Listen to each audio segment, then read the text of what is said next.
귀한 재물을 쌓는 일들이 많았다라고 기록되어져 있고요. 또 축소된 에바를 사용하였고 또한 부정한 저울로 남을 속이는 일들을 많이 하였다는 것입니다. 또한 부자들은 이 욕심을 채우기 위해서 거짓을 일삼았다라고 그렇게 기록하고 있습니다. 또한 7장에서 보게 되면 2절에 보게 되면 이 경건한 자가 그 당시에 찾아볼 수가 없었고요. 그리고 피를 흘리기까지 자기의 이익을 구하는 사회였다라고 그렇게 기록되어져 있습니다.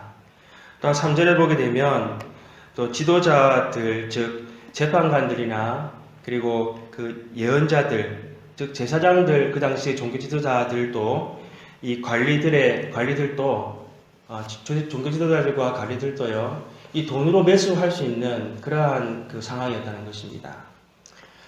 또한 7장 6절에 보게 되면 이 가정 안에서도요, 서로 간에 부모와 자식 간에도 신뢰가 없고 또 가족의 유대관계도 이렇게 깨어진 그러한 사회였다는 것을 말하고 있습니다.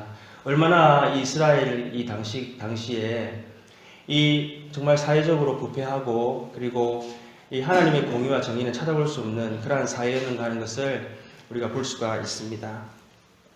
여러분, 이러한 때에 하나님의 심판이 이스라엘에게 임할 것을 이 미가는 선포하고 있는데요.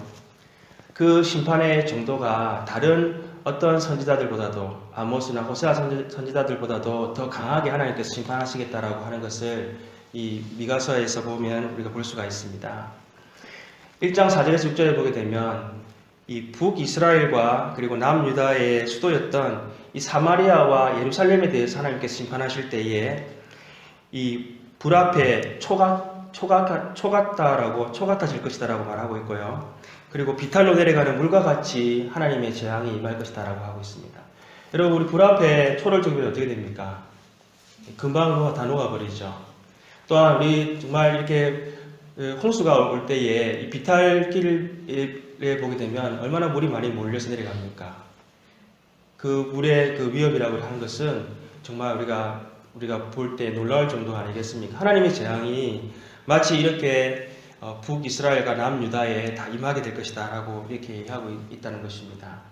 여러분, 그런데 이러한 상황 가운데에서요, 하나님께서 지금 이스라엘 백성들에게 찾으시는 것이 무엇이냐라고 오늘 본문 말씀에서 말씀을 하고 있습니다. 하나님께 찾으시는 것은요, 천천의 수장이나 만만의 그러한 그 강물 같은 기름으로 드리는 제사를 원하시는 것이 아니라라고 말씀하고 있습니다. 하나님께 찾으시는 것은 바로 공의를 행하고 인자를 사랑하며 그리고 겸손히 내 하나님과 동행하는 것이다 라고 이렇게 말씀하고 있다는 것입니다. 여러분, 우리가 이스라엘 백성들이 드렸던 그 제사, 번제의 의미를 생각해 볼 때요, 이 번제라고 하는 것은 이 하나님의 백성들이 죄를 짓게 되면 그 공의로운 하나님 앞에 우리는 나아갈 수가 없습니다. 즉, 의로운 하나님 앞에 나아갈 수 있는 자는 이 죄인은 없다는 것입니다. 그렇기 때문에 이 죄인은 반드시 이 번제를 통해서 그 짐승의 그 희생을 통해서 우리의 죄가 용서받을 때에 우리는 하나님께 나아갈 수 있도록 하나님께서 우리에게 제사를 허락해 주셨던 것입니다. 그러면 이렇게 많은 사회적인 부조리가 있고 그리고 공의와 정의가 깨어진 그 사회 가운데에서 이스라엘 백성들에게 정말 더 필요한 것은 아마 더 많은 제사였을 것입니다. 왜냐하면 그들이 헤아릴 수 없는 그 제약 가운데 사회 전반적으로 깔려있는 이러한 부조리 가운데에 그들이 하나님께 나아갈 수 있는 유일한 길은 그들이 많은 재물을 잡아서요, 짐승의 피를 흘려서 그 죽음을 통해서 그들이 용서를 받고 하나님께 나아가야만 하였던 것입니다. 그러므로 그들은 정말 천천의 수양을 잡아서 제사를 드리고요, 만만의 강물 같은 그러한 기름으로 하나님께 제사를 드리지 않으면 안 되는 상황이었다는 것입니다. 그런데 하나님께서 하신 말씀은 무엇이었습니까? 내가 그러한 제사를 원하지 않는다 라고 말씀하고 계시는 것입니다. 하나님께서 원하시는 것이 무엇이라고 말씀하고 있습니까? 공의를 행하고 인자를 사랑하고 겸손히 내 하나님과 동행하는 것이 하나님이 원하시다 것이다 라고 그렇게 말씀하고 있다는 것입니다. 여러분, 하나님께서 왜 이렇게 말씀하고 계시는가 하는 것은 우리가 하나님의 나라를 우리가 생각해 볼 때에 우리는 이해를 할 수가 있습니다. 여러분, 하나님 나라는 무엇이며 하나님 나라는 어디에 있습니까? 우리가 이것을 주일학교 학생들에게 물어보면 하나님 나라가 어디 있어? 라고 물어보면 학생들은 뭐라고 대답합니까? 네, 하늘 나라에 있다. 그렇게 얘기하죠. 또 어떤 학생들은 우리가 죽으면 가는 나라가 하나님 나라다 이렇게 얘기를 합니다. 또 우리가 아브라함의 품에 안기는 그곳이 하나님의 나라다. 그러므로 하나님 나라는 장차 올 나라다라고 우리는 그렇게 생각하는 사람들이 많이 있다는 것입니다. 그러나 예수님께서는 무엇이라 말씀하셨습니까? 하나님 나라가 천국이 임하였으니 하나님 나라가 지금 임하였으니 회개하라고 그렇게 예수님께서는 늘 말씀하셨다는 것입니다. 하나님 나라는 예수님을 통해서 이 땅 가운데 이미 임했다라고 하는 것을 우리는 신약 성경을 통해서 예수님의 말씀을 통해서 우리가 알 수가 있습니다.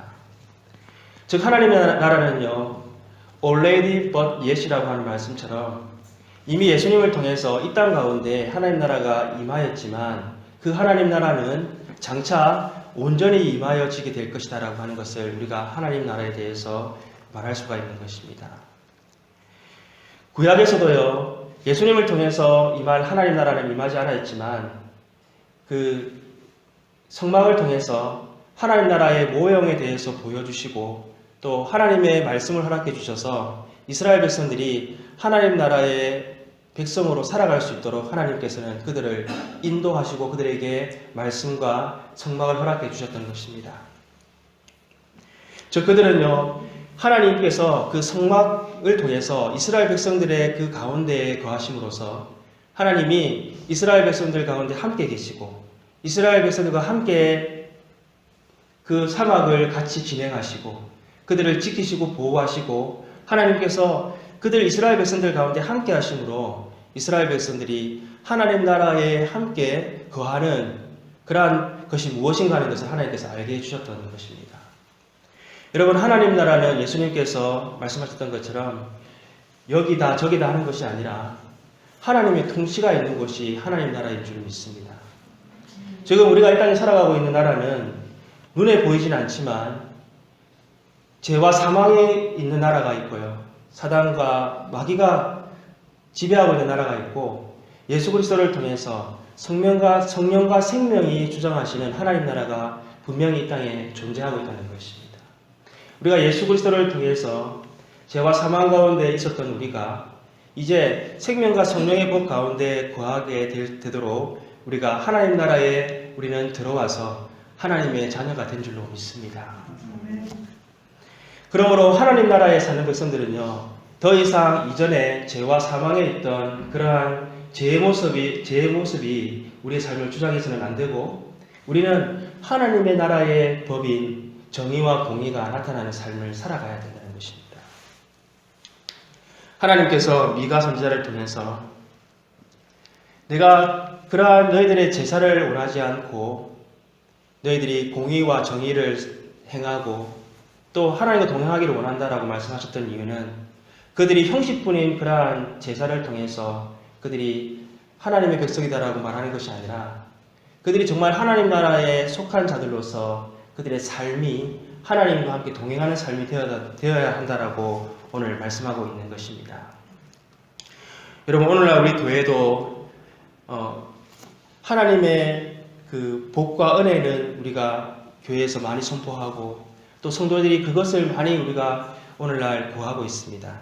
그러나 우리가 하나님의 공의와 정의에 대해서는 얼마나 소홀히 하고 있는가 하는 것을 우리가 생각해 보아야 될 필요가 있습니다. 오늘날 어떤 사람들은요 이 공의와 정의의 하나님은 구약의 하나님이시고 신약의 하나님은 사랑과 은혜의 하나님이다 라고 그렇게 얘기하면서 하나님의 공의와 정의에 대해서는 그것이 더 이상 하나님의 그것이 중요한 부분이 아니다라고 그렇게 얘기하는 사람들이 심지어 많이 있다는 것입니다. 그러나 우리가 하나님의 나라의 백성으로 우리가 하나님께서 우리를 불러주셨다는 것을 생각해 볼 때에 우리의 삶 자체가 하나님의 그 나라의 법칙에 따라서 살아갈 수밖에 없다는 것을 우리는 그것을 깨닫게 된다는 것입니다. 그러므로 우리의 삶이 공의와 정의와 무관한 삶이 아니라 우리가 하나님의 사랑과 은혜로 말미암아서 하나님의 백성이 되었다면 우리의 삶 자체가 반드시 하나님의 공의와 정의를 나타내는 삶이 되어야 되는 줄로 믿습니다. 예수님도 요한복음 14장 21절 말씀에서 나의 계명을 지키는 자라야 나를 사랑하는 자니 나를 사랑하는 자는 내 아버지께 사랑을 받을 것이요 나도 그를 사랑하여 그에게 나를 나타내리라. 즉 하나님의 백성은요, 우리가 반드시 하나님의 계명을 지키면서 하나님의 나라의 법에 따라서 살아가야 하는 자가 하나님을 사랑하는 자다라고 그렇게 분명히 말씀하고 계시다는 것입니다. 여러분, 우리가 오늘날 우리 교회 기독교가 하나님의 공의와 정의를 우리가 소홀히 함으로 인해서 어떠한 결과가 나게 되었습니까? 한국 교회사를 보게 되면요, 복음이 영향력이 있었을 때에는 그때에는 어떠한 일이 있었습니까? 앞집에 사는 순이 아빠가요, 늘 도박하고 노름하고 그리고 늘 경고망동하게 그렇게 살던 사람이 어느 날 갑자기 부지런하고 근면하고요, 가족들을 잘 돌보는 사람으로 바뀌어진 것을 보게 되었습니다. 그래서 그 사람이 갑자기 왜 그렇게 변화되어졌는가 하고 보았더니 그 사람이 교회를 나가고 교회에서 그가 하나님을 만났고 예수를 만났다라고 하는 얘기를 들었을 때였습니다. 즉 교회가요, 영향력으로 교회 복음이, 하나님 예수 그리스도의 복음이 영향력이 있었을 때에는 교회가 이 사회의 빛과 소금의 직분을 잘 감당할 때였습니다. 교회의 성직자라고 하면, 목사라고 하면 정말 모든 사람이 경건한 사람으로 인정할 때가 바로 교회가 영향력이 있고 복음의 영향력이 있었을 때였습니다. 성도들의 삶이 세상의 사람들과는 다르게 거짓말을 하지 않고요, 그리고 하나님의 공의와 정의대로 살려고 몸부림치고 남에게 손해를 본다 할지라도 예수 그리스도의 사랑으로 다른 사람들에게 다가갈 때에 교회가 영향력이 있었고 사회에 복음의 영향력이 있었던 것입니다. 반면에 오늘날 교회가 어떠한 말을 듣습니까? 교회 성도들은 어떠하다라고 말을 듣고 있습니까? 오히려 세상보다 못하다라고 하는 그런 말을 들을 때가 아닙니까? 교회 성직자들이라고 하는 목사들이 성적으로 더 부패하고요, 그리고 돈과 권력에 의해서 사회 지탄을 받는 일들이 더 많이 있어서 그러한 이야기들이 신문에 보도되기도 하고 정말 우리의 귀를 정말 안타깝게 만드는 그러한 소식들이 많이 있는 때가 아닙니까? 우리 성도님들의 삶들도 교회에서는 성도이지만 밖에 나가서는 전혀 성도라고 하는 것을 나타내지 못하고 오히려 성도인 것을 숨기며 살아가면서 세상 사람들보다 우리는 더 재빠르게 또 사람들을 속이기도 하고 하나님의 자녀인 것을 나타내지 못하는 그러한 때가 바로 오늘날 때가 아니겠습니까? 우리는 하나님 나라의 공의와 정의가 무엇인지 분명히 알 때요, 우리는 하나님의 나라의 공의와 정의대로 하나님의 백성으로 살아가게 될 줄로 믿습니다. 먼저 하나님의 나라와 공의와 정의는요, 어떠한 것이냐면 하나님은 죄에 대해서 반드시 심판을 하신다라고 말씀하고 있습니다. 구약에 나오는 모든 선지서들을 읽어보게 되면 하나님은 반드시 이 모든 죄들에 대해서 심판을 하시겠다라고 이 선지자들을 통해서 말씀을 전하고 계십니다. 하나님은 반드시 죄에 대해서 대가를 치르게 하시고요, 오늘 이 미가 선지자를 통해서도 그 이스라엘의 모든 죄악들을 심판하시되 하나님께 예배를 드렸던 예루살렘과 그리고 북이스라엘의 사마리아에 하나님께서는 먼저 그러한 하나님의 심판을 하시겠다라고 그렇게 말씀을 하셨던 것입니다. 하나님은 또 하나님의 공의와 정의는요, 우리가 하나님의 자녀들이 하나님뿐만이 아니라 다른 사람에 대해서도 잘못을 하였을 경우에는 반드시 죄를 우리가 용서받도록 그것을 우리가 죄를 사과하고 그 죄에 대한 대가를 치르도록 하나님께서는 그렇게 하셨다는 것입니다. 구약의 배상법을 보게 되면요, 남에게 피해를 입혔을 때에는 그 피해 입힐 것 외에 더하여서 반드시 그것을 갚도록 하였습니다. 사람의 몸이나 생명에 대해서도요, 눈에는 눈, 이에는 이로 갚아라고 말씀하셨던 이유는 그만큼 남에게 대한 피해를 입혔을 경우에 그것을 책임지라라고 우리에게 말씀하셨던 것입니다. 예수님도 우리가 하나님뿐만이 아니라 사람에 대해서도 우리가 죄에 대한 대가를 치러야 되고 그것에 대한 우리가 책임을 져야 된다라고 우리에게 말씀을 해주셨습니다. 예수님께서 내가 형제와 다툰 일이 생각이 나거든 하나님 앞에 나와서 재단에 제물을 드리려고 할 때에도 그 제물을 옆에다 두고 가서 먼저 화해하고 와서 하나님께 제물을 드려라 라고 그렇게 말씀을 하셨던 것입니다. 우리가 오늘날 우리 기독교 우리가 신앙생활을 하면서요, 우리의 신앙이 마치 하나님 앞에서만 행하는 것처럼 한다고 한다면 우리는 하나님의 공의와 정의를 바르게 이해하지 못하는 것이라는 것입니다. 우리가 바로 살아가는 그 생활의 현장, 우리가 만나는 그 사람들 앞에서 우리가 하나님의 공의와 정의대로 우리가 살아가야만 그것이 바르게 하나님의 공의와 정의를 우리가 실천하는 삶이라는 것을 우리는 알아야 된다는 것입니다. 영화 밀양이라고 하는 그 영화에 보게 되면요, 이 전도연이라고 하는 우리 유명한 한국 배우가 그 주인공이었는데요, 거기에 보게 되면 한 여인이 아들과 함께 살아가고 있었습니다. 근데 그 아들이 다니던 학원에 있는 그 원장이 그 아이를 유괴해서 그 아이를 그냥 죽여서 그것을 그렇게 버려버렸습니다. 그래서 그 여인이요, 그 아이를 잃고 난 다음에 모든 것을 다 잃고 그렇게 망연자실하게 살아가게 되었습니다. 그런데 그 여인이 어떤 성도님들을 통해서 교회에 나가게 되고 하나님의 은혜와 위로를 받고요, 그런 새로운 삶을 살게 되었습니다. 그런 하나님의 은혜와 사랑을 깨닫게 되면서 그의 아들을 죽였던 사람을 용서하기로 마음을 먹고 교도소를 찾아갑니다.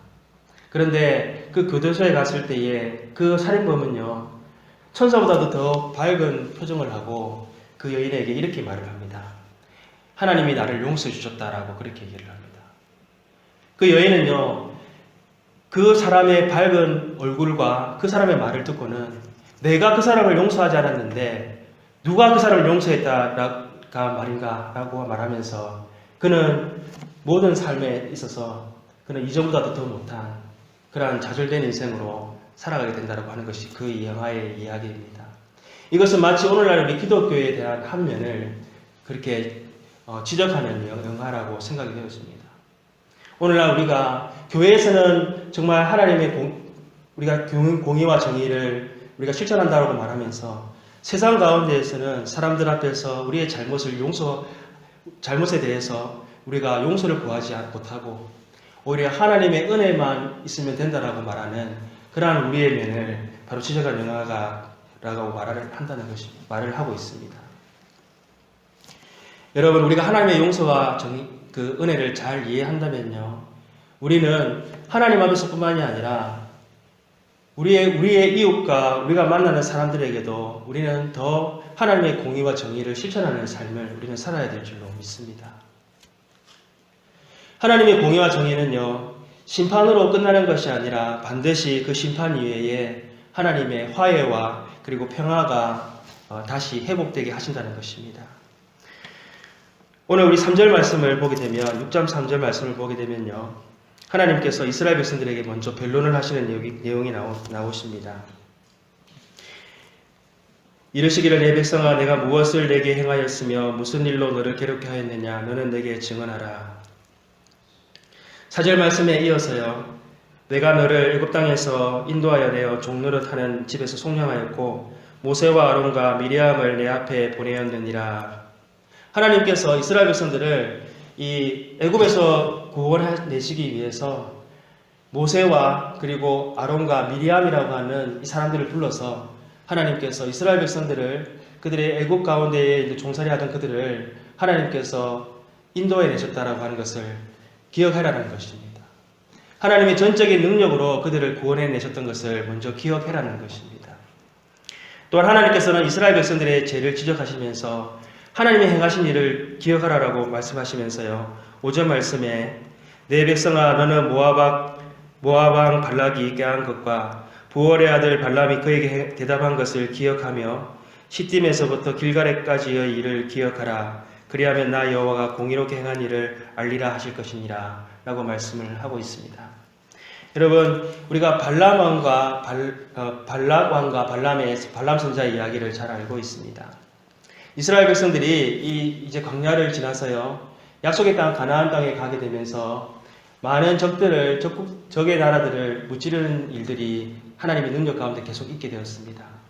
그래서 이 발람 왕은요, 이스라엘 백성들을 두려워하여서 발람왕은 이스라엘 백성들 두려워해서 계속 제가 헷갈리는데요. 발람왕과 발람왕이 이 발람 선지자를 불러서 그 이스라엘 백성들을 저주하라라고 그렇게 말을 하였습니다. 그때 하나님께서 어떻게 그 발람 선지자가 발람 왕의 깨에 넘어가지 않도록 하셨습니까? 나귀를 통해서 나귀가 하나님의 사자가 길 앞에 서 있는 것을 보고는요, 그 길을 지나가는 것을 두려워하였습니다. 그리고 그 길 가는 것을 두려워하고 가지 않는 나귀를 때리는 그 발람 선지자를 향해서요, 이 나귀가 입을 열어서 하나님의 메시지를 전달을 합니다. 내가 언제 주님께 그렇게 한 적이 있습니까? 저기 하나님 사자가 서 있는 것이 보이지 않습니까? 라고 얘기를 하였다는 것입니다. 여러분, 하나님의 뜻을 분간하지 못하는 이 발람 선지자와 그리고 하나님의 사자를 눈으로 보고 하나님의 뜻을 전달하는 나귀 중 누가 더 참 선지자입니까? 여러분, 하나님께서는요, 이와 같은 일을 통해서 이 발람 선지자가 이스라엘을 저주하지 않고요, 오히려 축복할 수 있도록 하나님께서 그들을 인도해 주셨다는 것입니다. 또한 시딤에서부터 길갈까지의 일을 기억하라라고 하신 것은요, 바로 이 가나안 땅에 들어가기 직전에 있는 이 요단강, 그 요단강을 건너기 전의 땅이 시딤이었고요, 그리고 요단강을 건너서의 땅이 바로 길갈이었습니다.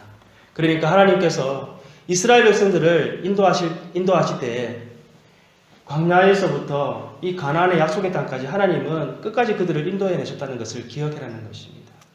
여러분, 우리가 출애굽기와 그리고 민수기와 신명기를 통해서 이스라엘 백성들이 얼마나 하나님 앞에 죄를 범하였다는 것을 우리는 잘 알고 있습니다.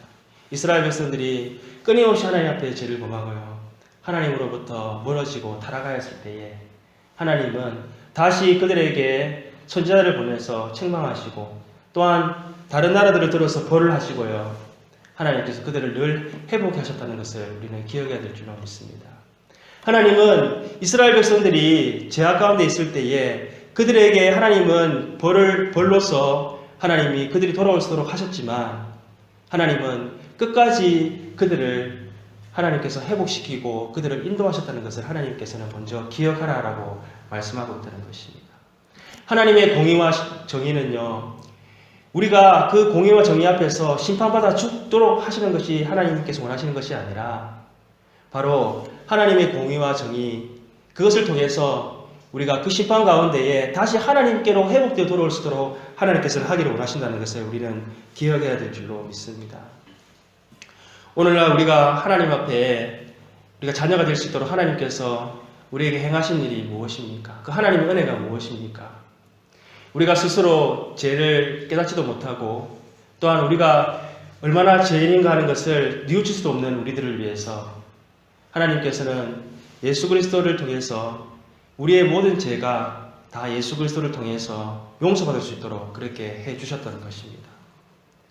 바로 우리의 죄에 대한 대가를 예수님이 대신 치러주심으로 말미암아서 우리가 예수 그리스도를 통해서 우리는 하나님의 그 용서하심 가운데에 우리가 하나님의 자녀가 될 수 있게 하셨다는 것을 우리는 날마다 기억해야 될 줄로 믿습니다. 그러므로 우리가 우리의 죄로 말미암아서 받아야 할 하나님의 공의와 정의 앞에서 우리는 기억해야 하는 것은 하나님의 사랑과 은혜로 말미암아서 우리가 하나님의 공의와 정의도 우리에게 하나님께서 허락하셨다는 것을 우리는 기억해야 된다는 것입니다. 또한 마지막으로 하나님의 공의와 정의는요, 하나님의 백성들이 그것을 그냥 지키고 살도록만 하신 것이 아니라 그것이 우리를 통해서 다른 사람에게 나타나시도록 하나님께서 하신다는 것입니다. 우리가 성육신을 생각해 볼 때요, 하나님께서 우리 스스로 하나님 나라를 우리가 우리의 힘으로 찾아서 그 나라에 들어가도록 하시지 않으셨습니다. 우리는 실제로 우리의 의와 노력으로는 하나님 나라에 들어갈 수가 없는 자들입니다.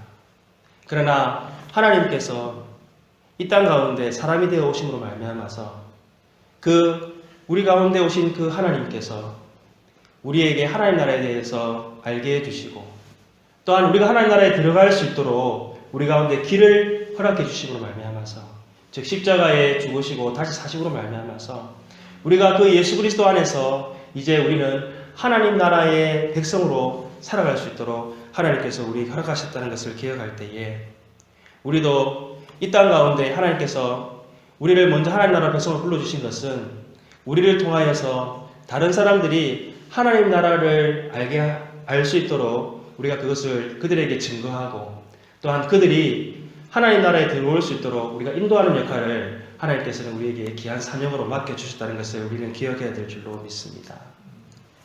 오늘 8절 말씀에 우리 8절 말씀 너무나도 중요한 말씀인데요. 다 같이 한번 읽어보도록 하겠습니다. 6장 8절 말씀. 주께서 선한 것이 무엇임을 내게 보이셨나니 여호와께서 내게 구하시는 것은 오직 정의를 행하며 인자를 사랑하며 겸손히 내 하나님과 동행하는 것이 아니냐. 아멘. 우리는 하나님과 함께 이 공의와 정의의 하나님의 그 공의와 정의 가운데에서요. 우리는 하나님과 동행하면서 그 공의와 정의를 실천하며 우리가 살아가는 삶을 우리는 살아가야 됩니다. 오늘 우리가 살아가는 이 샌프란시스코를 우리가 보게 되면요. 선교단체에서는 이 샌프란시스코야말로 가장 큰 선교지다라고 얘기를 하고 있습니다. 선교단체에서 말하는 통계를 보게 되면 이 샌프란시스코는 복음화율이 거의 1%에서 2% 정도밖에 되지 않는다라고 얘기합니다. 우리가 이번 여름에 갈 나바오 땅에 있는 복음화율도 거의 1%에서 2% 정도의 복음화율을 지금 그렇게 복음화율이 되어 있습니다. 그러니까 우리가 살아가고 있는 이 샌프란시스코가 바로 세계적으로 가장 복음이 되어지지 않는 그러한 불모지이며 우리가 복음을 전해야 될 바로 땅이라는 것입니다. 그런데 놀라운 것은요, 아이러니한 것은 이 캘리포니아 지역은요, 우리 이민자들에 의해서 정말 먼저 복음화되었던 그러한 나라 위에 세워진 그러한 나라의 우리 한 부분이고요. 또한 아주사에서는 1900년 초에 놀라운 부흥의 역사가 있었던 바로 이 캘리포니아 지역에 바로 이곳이 바로 우리가 살고 있는 땅이라는 것입니다. 그런데 이 캘리포니아 주에 있는 바로 이 샌프란시스코는요, 오늘날에 와서는 가장 복음화율이 되지 않는 그러한 땅으로 변화되었다는 것입니다. 최근에 우리 아이들을 통해서 제가 고민을 듣게 되었습니다. 우리 아이들이 하는 말이 아빠 정말 지금 이 캘리포니아 땅에서는 우리가 기독교인으로 살아가는 것은 거의 불가능한 일 같아요 라고 그렇게 얘기를 하였습니다. 우리 두 아이들이 다 그렇게 얘기를 하였습니다. 왜 그러니? 라고 물어보았더니요, 이 사람들의 인식에 기독교라고 하는 것은 아주 나쁘게 되어 있다는 것입니다. 그리고 동성연애뿐만이 아니라 너무나도 이것이 자유롭게 하나님 말씀 부정하는 일들이 너무나도 학교뿐만이 아니라 그것이 친구들 사이에도 많이 나게 되어 있기 때문에 우리가 기독교인이라고 말하는 것 자체가 그것이 거의 불가능하다고 생각이 된다는 것입니다. 그리고 기독교인들이 사회의 정말 빛과 소금이 아니라 기독교인들이 세상에서 더 못하게 여겨지는 것이 바로 저들이 볼 때의 그런 현실이라는 것입니다. 그래서 제가 우리 아이들에게 한 말은 이것이었습니다. 우리는 아무도 할 수가 없다. 그러나 하나님의 나라에는 능력이 있다. 라고 제가 그렇게 얘기를 해 주었습니다. 복음에는 능력이 있다라고 제가 그렇게 얘기를 해 주었습니다. 우리가 하나님과 동행하면서요, 우리가 공의와 정의를 가지고 우리의 이웃들과 우리가 만나는 사람들에게 대할 때에 그들에게 우리의 삶을 통해서 하나님 나라를 보여주고요, 그들에게 하나님 나라로 인도해 나갈 수 있도록 예수 그리스도께로 그들을 우리가 예수 그리스도를 전하고 소개해 나갈 때에 하나님의 역사가 그들 가운데 나타나게 될 줄로 믿습니다.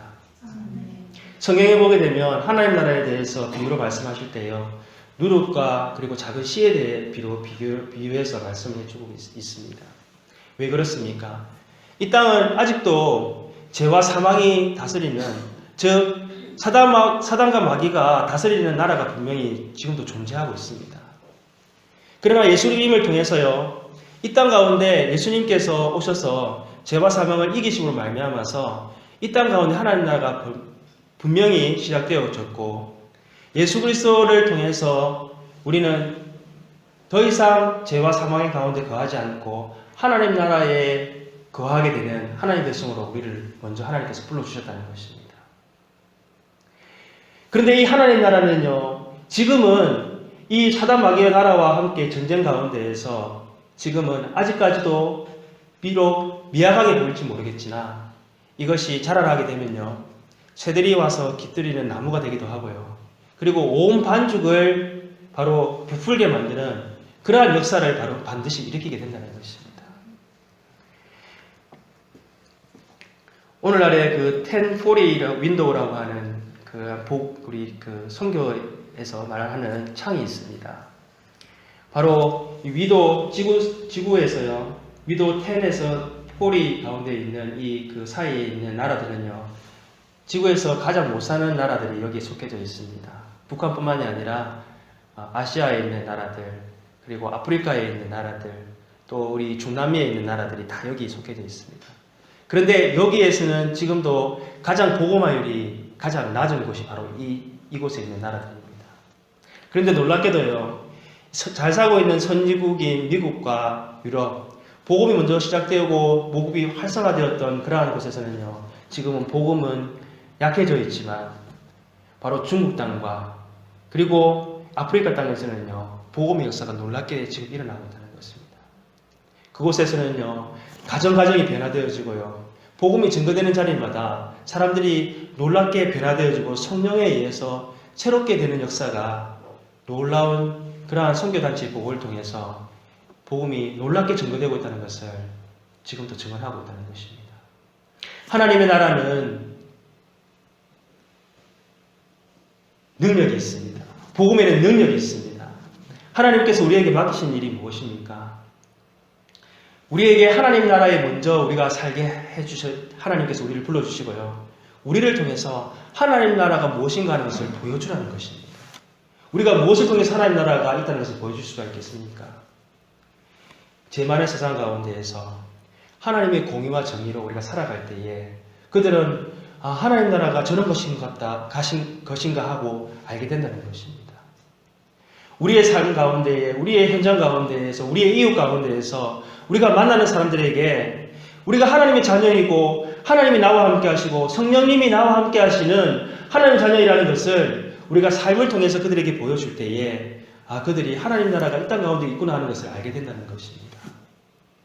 그리고 우리가 우리의 삶을 통해서, 우리의 말을 통해서 우리에게 유일하게 허락하신 예수 그리스도, 복음의 오직 유일하신 그 예수님을 증거할 때에 그 복음의 능력이 그들 가운데 역사에서 한 사람 한 사람이 죽게 돌아오고 한 나라와 민족이 죽게 돌아오는 역사가 오늘도 하나님께서 있게 하신다는 것입니다. 하나님이 우리 교회에 너무나 중요한 일을 맡기셨습니다. 우리 교회가 이 땅 가운데 공의와 정의를 행하고 우리가 이 땅 가운데 하나님과 겸손히 행하면서 우리가 복음을 전할 때는 하나님께서 하나님 나라를 우리를 통해서 확장해 나가시지만 우리가 공의와 정의를 행하지 못하면요, 오히려 우리가 하나님 나라를 가리게 되고 하나님 나라를 우리가 하나님 나라를 들어가는 것을 방해하는 일을 또한 우리가 할 수 있다는 것입니다. 이러한 두려운 사명 가운데에서 우리는 우리의 매일매일의 삶과 그리고 우리의 신앙의 삶이 교회에서뿐만이 아니라 세상 가운데 나타나야 될 줄로 믿습니다. 집에 손님이 찾아오시면 어떻게 하십니까? 제일 먼저 저는 집 청소를 합니다. 청소기도 밀고 이렇게 어지러져 있던 거 다 정리해서 막 구석에 처박아 놓고요, 손님 갈 때까지 다시 가고 나면 다 꺼지면서 원래대로 살고 있습니다. 왜 그렇게 합니까? 손님이 왔을 때에 우리 집에 대한 좋은 인상을 보여주기 위해서 최대한 깨끗이 해서 보여주기 원하기 때문에 그렇게 하는 것입니다. 우리는 하나님 나라의 백성입니다. 이 땅 가운데 제약이 아무리 많은 나라지만 우리는 생명과 성령이 다스리시는 그 하나님 나라의 백성으로 하나님께서 우리를 불러주셨다는 것입니다. 그런데 우리가 하나님 나라를 보여줄 때요, 우리가 어떻게 보여주고 있습니까? 더 세상 사람들은 못하게 거짓말도 하고 그들보다 더 우리가 속이기도 하고 그들에게 하나님 나라에서 보여주는 것이 정말 하나님 나라의 모습과 전혀 다른 모습들을 우리가 보여주고 있지는 않습니까? 우리의 삶의 모습을 통해서 오히려 하나님 나라에 나아가고자 하는 자들을 방해하고 있지는 않습니까? 우리는 하나님 나라를 소개하고 하나님 나라로 인도하는 하나님이 중요한 일을 맡았다는 것을 우리는 기억하고, 우리가 오늘 말씀처럼 하나님께서 우리에게 요구하시는 것은 공의를 행하고 인자를 사랑하며 겸손히 내 하나님과 동행하면서 우리 예수님을 증거하는 것인 줄 믿고 우리의 삶으로 우리 하나님 나라를 증거하는 우리들 되시기를 소망합니다. 함께 기도하시겠습니다.